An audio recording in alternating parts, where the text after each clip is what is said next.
Asalaamu calaykum waraxmatullaahi wabarakaatu. Kusoo dhowaada barnaamijkeena Go Fagaaro Podcast. Maanta waxaan joognaa magaalada Istaanbul oo ah goob hodan ku ah taariikhda, xadaaradda iyo dhaqanka. Istaanbul waa magaalo ay ku kulmaan dhammaan caalamka oo dhan, bariga ha noqoto, galbeedka ha noqoto. Waxay leedahay taariikh fac weyn oo soo jiidatay oo soo jireen ah oo la xidhiidha boqortooyinkii kala duwanaa, Byzantine iyo Ottomaniyiintii iyo qaar faro badan. Maanta waxaan ku faraxsanahay inaan idinla wadaagno mid ka mid ah meelaha ugu xiisaha badan ee cibrada ku jirto ee ku yaal magaalada Istanbul. Waa qasriga hoose Basilik Sarinka oo sidoo kale lagu magacaabo Yerebatan Saraycı. Taariikhda dhismaha markaad eegtid waxay leedahay mid fac weyn bay leedahay oo ilaa ku geeraysa waqtigii Byzantine. Basilik ama qasrigan hoose ee sartoosa ku yaala oo la dhisay qarnigii 6aad xilligii boqorkii Byzantine oo haysanayay ee la oran jiray Justina II. Dhismaha qasrigan hoose ee ku yaal Istanbul waxaa loo dhisay inuu kaydiyo biyaha, sida oo kale sida loo isticmaalo qasrigan oo aad u weynaa waqtigaa iyo meesha uu qalcadda ku yaalay oo la oran jiray Constantinople, iyo dhismaha ku xeeran markaad eegtid Sultan Axmed, Xaji Sofia, Moske meel ku yaala xasaasi taariikh ahaan iyo xadaar ahaan u weyn. Run ahaantii markaad aragtid ama si u fiirsatid naqshadaynta iyo dhismaha, waxay ku tusinaysaa dadkii hore inay lahaayeen fac weyn xagga farsamada waxba loo eegan lahaa. Qaabka dhismaha wuxuu muujinayaa hal abuurnimada iyo farsamada sare ee waqtigii Byzantine. Naqshadaynta iyo dhismaha markaad eegtid waxay leedahay mid fac weyn.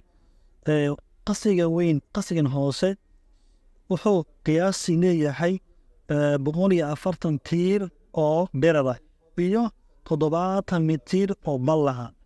Sidoo kale wuxuu leeyahay waxa awood u leeyahay qaybinta qiyaastii 80,000 oo mitir oo biyo inuu hayo.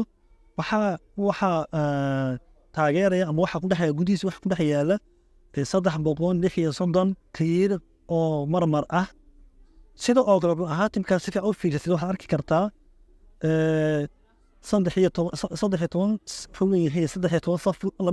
13 saf leeyahay oo midkiiba uu leeyahayna mid waa 12 saf, midkiiba waxaa ku yaala 18 tiir baa ku yaala. Tiirarkana waxay qabtaan inay adkeeyaan iyo dhicin baalku gudaha. Markaad qiyaastii waxay isku qiyaastii dhererku waxay leeyihiin 9 mitir xagga dhererka ayay leeyihiin. Run ahaantii markaad aragtid qasriga hoose wuxuu muujinayaa farsamooyinka iyo qalabka markaas la heli jiray ay adeegsan jireen waqtigii Byzantine. Haddaba intaan isla fahanay waxaan isu galaynaa tiirarka iyo madaxda haya qasrigan hoose ee ku yaala Istanbul. Mid ka mid ah waxyaabaha ugu xiisaha badan ee Basilik leeyahay waa labada tiir ee ugu horeysa waxay gelinaysa ayaa meelo cajiiba ku yaala. Mid ka mid ah madaxdan waxay hayaan in ay soo dhigin ama waxaan hoose u adkayso.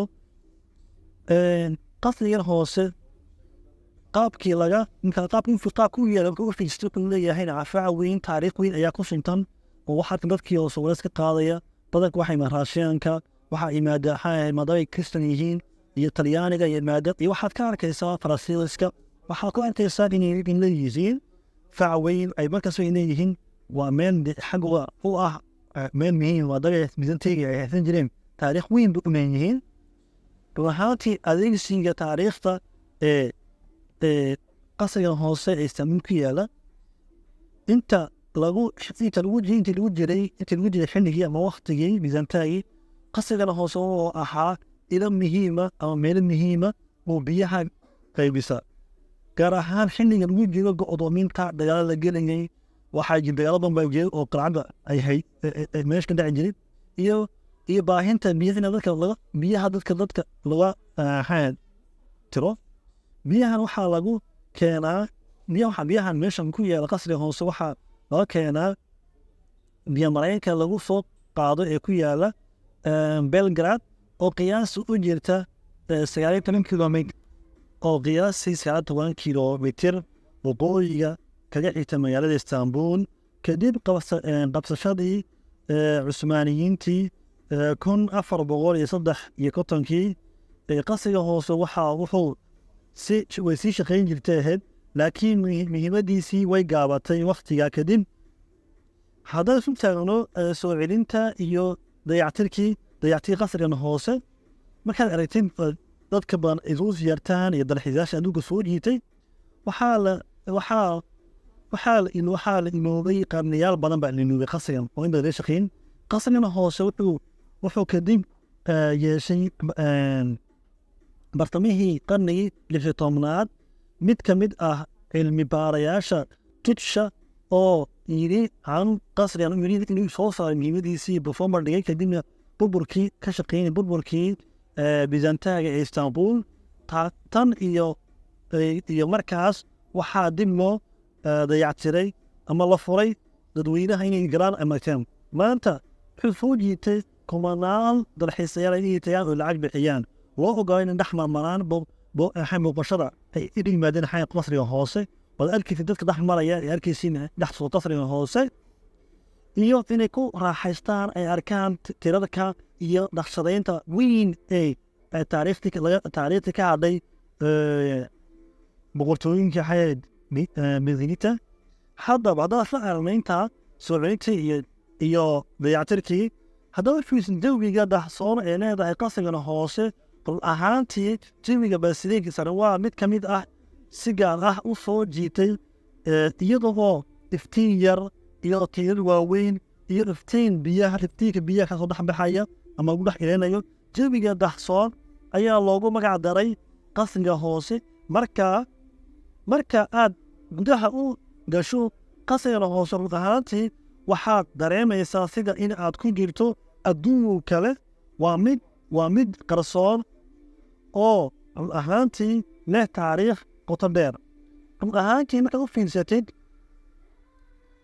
dhaqanka caanka ah uu leeyahay ay leedahay qasrigan hoose sida loo kala isticmaalo sidii goob lagu wax badanka waxa ahaan qarnigan casriga ama qarnigan caalamka waxay noqotay qasrigan hoose mid lagu duubo filimaanta taasoo soo muujisay filimka muujinaysa qiimihiisa waxa badan ay u tagaan ay lacag ku bixiyaan xagga lacag ba ka soo gasha oo duwaar dhaqan iminka waxaa laga dhimaada miyay haynisin loo keeni jirin laakiin iminka ahaan waa meel dalxiisayaashu ay tagaan ay booqdaan sawir ka soo qaataan iyo meel filmaan lagu duubo oo laga kirayo. waxaad arki kartaa qasriga oo filimaan caana in lagu duubay dokumentaro lagu duubay ka hadlaya taariikhda Istanbul. run ahaantii booqashada basilik saranka ama qasrigan hoose booqashadani waxa lagu isticmaalaa waa waayo aragnimo aan la iloobi karin sababtoo ah run ahaantii gudaha marka uu shigo adduunka u galaysaaba waxaa jira jidad dhulka ka dhex maraya ogaanaysa inaad ka bixi jirtid marka loo eega macaan biyaha badan biyaha ka qaysaa biyo awaan biyaha sawir ayada hiiba waad arki kartaa tirarka waqtigooda badan runtii waad arki kartaa iyo marka loo eega madaxda dhex yaala dacsoon waxaana ku raaxaysan kartaa qof kastoo iftiinka nacab iyo muujinaya qarsoon iyo dhismaha. waxaa soo gaadhay iminka gabagabihii mawduuciini maanta ahaa gabagabihii wuxuu gaadhnay qasrigan qasroon wuxuu caddayn u yahay muujinta hal abuurnimada iyo naqshadaynta Byzantine iyada oo siinaya booqashada aragtiyo iyo soo jiidasho leh sababtoo ah taariikhdan waxay leedahay taariikhdii hore ee Constantinople waa goob lagu garto taariikhda iyo dhaqanka Istanbul. waad aad iyo mahadsan tihiin dhegeysiga iyo la socodka iyo daawashada mawduuciina maanta ahaa qasriga hoose Istanbul. saa iyo nabadgelyo.